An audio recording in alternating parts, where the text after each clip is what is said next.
And another little thing heading into the Super Bowl, as if you didn't have enough talk about that with the Patrick Mahomes type stuff. Now we can go ahead and add on something a little bit gayer, and no, we're not talking about Jackson.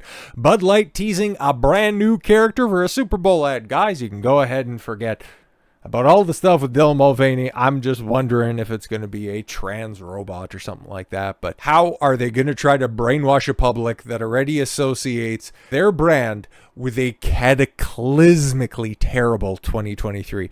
What could they possibly do now, outside of sponsoring Shane Gillis, the UFC, the NFL in general, now trying to launch a brand new marketing campaign after your original best summer ever campaign didn't end up mustering anything? Well, eventually you throw enough shit at the wall, something will eventually stick. It looks like Bud Light is going back to basics with a Super Bowl ad this year after a disastrous 2023 and 2022 and 2020. Well, don't worry about the past few years.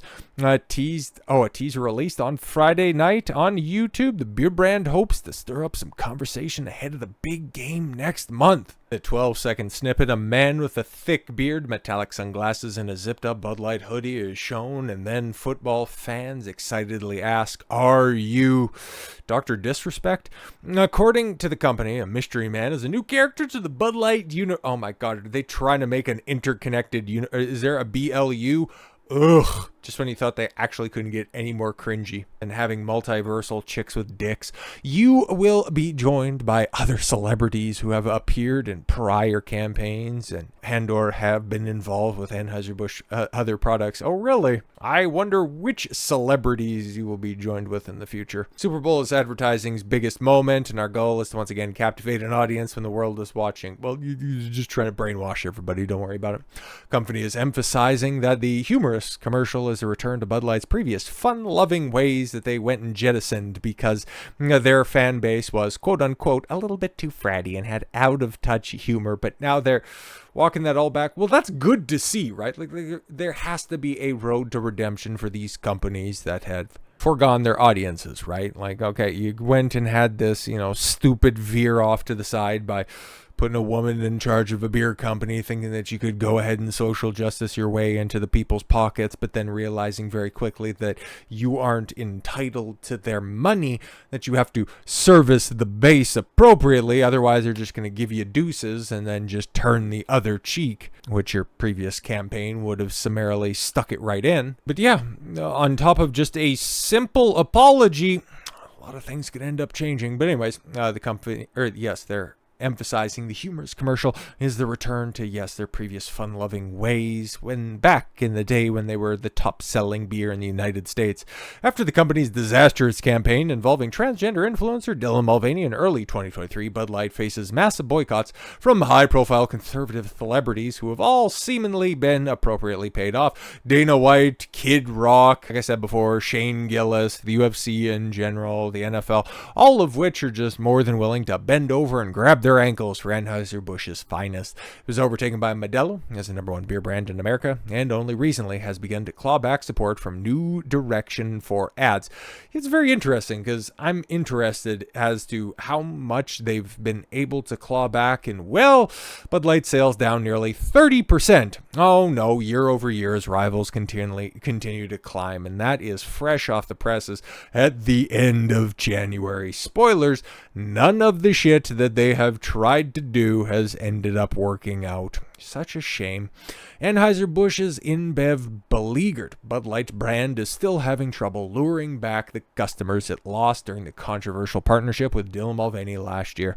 Bud Light sales were down 29.9%. Hey, you're being a little bit misleading because it wasn't 30, it was 29.9% from year over year in the week ending January 20th, compared to the same period last year, according to the latest numbers provided by Fox Business by Bump Williams Consulting, which analyzed Nielsen IQ data. So that was the same firm that was tracking everything back when this stuff was hot and heavy back in May, June, July, August, September, October. You know the ones. Those were the guys from back in the cut, now running the numbers. I said this before with the Shane Gillis stuff. I will be very interested to see the end of April numbers 2023 to end of April 2024. Those are going to tell a tale of how terrible that entire year truly was for Bud Light.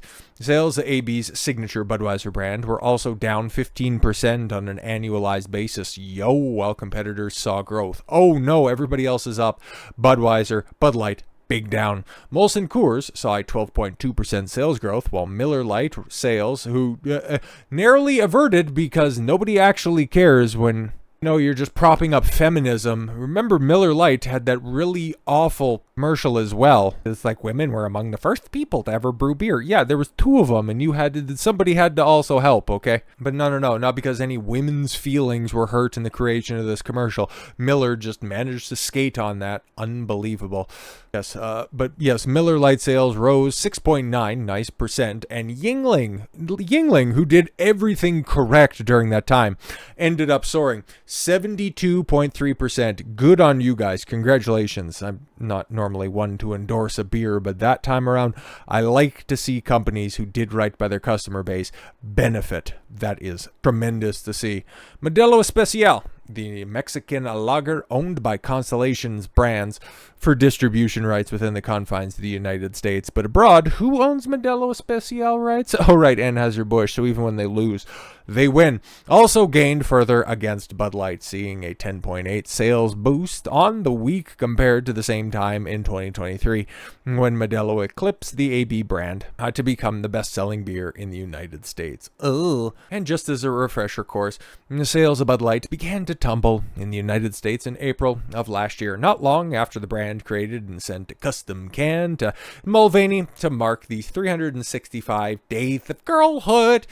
That move and comments from Bud Light's marketing vice president at the time, Melissa Heinerschneid, who said she wanted to update the fratty and out-of-touch brand, sparked calls from conservative influencers and celebrities. But what about the gay agenda, who also weren't happy at all with the way that Anheuser Busch handled this crisis by not standing up to and supporting the LGBTQ plus 2AIRRP community? Why not include them? No, it's just those evil conservatives that were out there. And boycott took hold. And yeah, some of my favorite ones was the $3.86 cases of Bud Light at Walmart. God, those were fun times. B&Bev has since worked to rehabilitate the brand's image with limited success. New partnerships for the UFC.